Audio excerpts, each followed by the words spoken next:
सभी लोगों को जय हिंद, नमस्कार। दोस्तों, आज कारगिल विजय दिवस है। विजय दिवस शाब्दिक रूप से कारगिल विजय दिवस हमारे भारत में हर साल 26 जुलाई को मनाया जाता है। 1999 में 1999 में लद्दाख में उत्तरी जो कारगिल ज़िले की पहाड़ियों की चोटियों पर पाकिस्तान उनके कब्जे वाले स्थानों से पाकिस्तानियों को जो बाहर निकालने के लिए कारगिल युद्ध में पाकिस्तान में भारत की जीत का जो जश्न मनाने के लिए जो शुरुआत में पाकिस्तान हालांकि युद्ध में अपनी भागीदारी से इनकार करने लगा था, वो दावा करते हुए कि यह कश्मीरी आतंकवादियों के कारण हुआ था। लेकिन जो आतंकवादियों द्वारा पाकिस्तानियों द्वारा जो छोड़े गए दस्तावेज और युद्ध बंदियों की गवाही और बाद में पाकिस्तान के प्रधानमंत्री और पाकिस्तान के सेना प्रमुख के बयानों ने वहाँ के जनरल के नेतृत्व में जो पाकिस्तानी अर्धसैनिक बलों की जो भागीदारी थी उसकी ओर इशारा किया। आज हम आपको बताएंगे कारगिल युद्ध में पाकिस्तान पर भारत की विजय, कारगिल युद्ध में लड़ने वाले भारतीय जो सैनिकों के सम्मान, कारगिल युद्ध स्मारक, द्रास सेक्टर में ऑपरेशन विजय के बारे में ये सब आप वीडियो पूरा देखें। ज़्यादा लंबा वीडियो नहीं है, ये जो है बहुत छोटा वीडियो है, तो ये जानकारी होनी चाहिए कि इसको कौन सा जो है वीरता चक्र मिला, खास हम लोगों को बताएंगे। तो 1971 के बाद भारत पाकिस्तान युद्ध के बाद दोनों पड़ोसियों की, भारत और पाकिस्तान की जो सैन्य ताकतों के बीच अपेक्षाकृत कुछ प्रत्यक्ष सशस्त्र संघर्ष की एक लंबी अवधि रही थी। सियाचिन ग्लेशियर को नियंत्रित करने के लिए दोनों देशों द्वारा आसपास के पहाड़ों की चोटियों पर सैनिक चौकियां स्थापित करने और 1980 के दशक में होने वाले सैन्य जो प्रयासों के बावजूद, हालांकि 1990 के जो दशक में के दौरान जो कश्मीर में अलगाववादी गतिविधियों का कारण जो तनाव और संघर्ष में वृद्धि हुई थी, साथ ही 1998 में जो है 1998 में दोनों देशों द्वारा परमाणु परीक्षण किए जाने से माहौल में और उग्रता बढ़ गई थी। इस स्थिति में दोनों देशों ने फरवरी 1999 में लाहौर घोषणा पत्र पर हस्ताक्षर किए, जिसमें कश्मीर संघर्ष का शांतिपूर्ण और समाधान प्रदान करने का वायदा किया गया था। 1998 की जो सर्दियों के दौरान पाकिस्तानी सशस्त्र बलों के कुछ तत्व गुप्त रूप से पाकिस्तानी सैनिकों और अर्धसैनिक बलों नियंत्रण रेखा LOC के भारतीय हिस्से में प्रशिक्षण वो दे रहे थे और भेज रहे थे।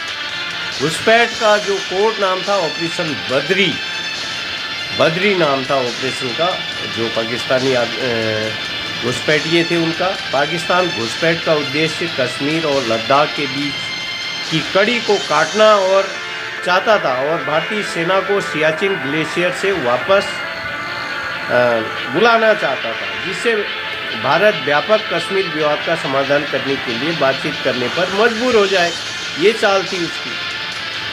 पाकिस्तान का यह भी मानना था कि क्षेत्र में कोई भी तनाव कश्मीर मुद्दे का अंतर्राष्ट्रीय कारण बनेगा, जिससे उसे शीघ्र समाधान हासिल करने में मदद मिलेगी। शुरुआत में जो घुसपैठ की जो प्रकृति और सीमा के बारे में बहुत कम जानकारी के साथ क्षेत्र में भारतीय सैनिकों ने यह मान लिया कि घुसपैठिए जो थे वो जिहादी थे।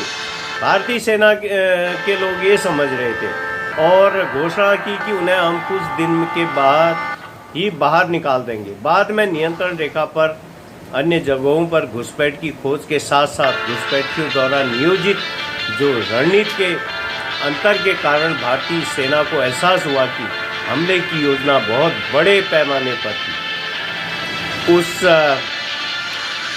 उनके द्वारा कब्जा किए हुए कुल उनके द्वारा जो घुसपैठिए थे 130 किलोमीटर से 200 किलोमीटर के एरिया को उन्होंने कब्जा कर लिया था। बताओ जो घुसपैठिए थे।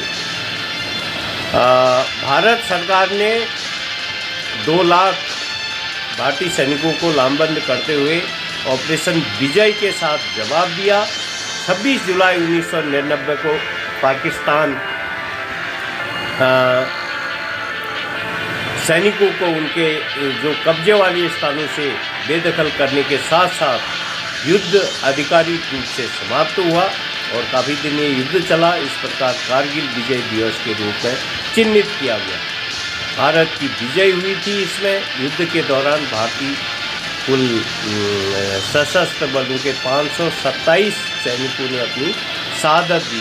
इस युद्ध में 4 परमवीर चक्र और 11 महावीर चक्र भारतीय सैनिकों को सम्मान के रूप में दिए गए। यह दिवस हमारे वीर सैनिकों के असीम प्रेम बलिदान को दर्शाता है।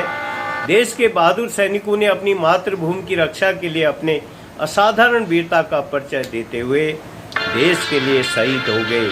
हम यहाँ ऐसे ही कुछ वीर सपूतों की बात करने जा रहे हैं जिन्हें सर्वोच्च पुरस्कार दिया गया। सबसे पहले captain Vikram Batra 13 JNK rifle के थे। कारगिल युद्ध की जब भी चर्चा होगी तब कैप्टन विक्रम बत्रा का नाम बहुत ही गर्व के साथ लिया जाएगा।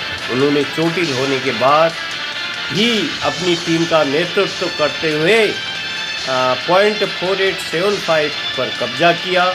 इस दौरान उनका नारा ये दिल मांगे मोर और खूब चर्चा में रहा। उन्हें जो मरणोपरांत जो है देश के सर्वोच्च सम्मान परमवीर चक्र से सम्मानित किया। दूसरे थे लेफ्टिनेंट मनोज कुमार पांडे, गोरखा राइफल में थे। लेफ्टिनेंट मनोज कुमार पांडे जी जो है कारगिल युद्ध में महत्वपूर्ण भूमिका इन्होंने निभाई। उनकी बहादुरी, वीरता और प्रेरणादायक नेतृत्व को मान्यता देते हुए उन्हें भारत सरकार ने मरणोपरांत परमवीर चक्र से सम्मानित किया। तीसरे थे Sanjay Kumar, rifleman Sanjay Kumar 13 JNK rifle. Sanjay Kumar ने .4875 पर कब्जा करने में अहम रोल अदा किया। घायल होने के बावजूद भी वो वीरता से लड़ते रहे। उनके अदम्य साहस का सम्मान करते हुए परमवीर चक्र से उन्हें नवाजा गया। सबसे कम उम्र के परमवीर चक्र विजेता थे सूबेदार मेजर योगेंद्र सिंह यादव। उनकी उम्र केवल 19 वर्ष की थी। तब उनकी वीरता का विशिष्ट कार्य 4 जुलाई 1999 को हुआ। तब उन्होंने 18 ग्रेनेडियर के घातक कमांडो प्लाटून का स्वेच्छा से नेतृत्व किया। उन्हें टाइगर हिल पर 3 रणनीतिक बंकरों पर कब्जा करने का काम सौंपा गया। 15 गोलियां लगने के बावजूद वो अपनी दल के साथ आगे बढ़े और टाइगर हिल पर कब्जा जमाया। उनकी अद्वितीय वीरता के लिए देश के सर्वोच्च वीरता सम्मान परमवीर चक्र से उन्हें अलंकृत किया गया। उन्होंने अपने उन्होंने टाइगर हिल में कब्जा दिलवाने में महत्वपूर्ण भूमिका निभाई। और इसके अलावा जो महावीर चक्र विजेता थे मेजर राजेश सिंह अधिकारी, जो उत्तराखंड नैनीताल डिस्ट्रिक्ट के थे, और इन्होंने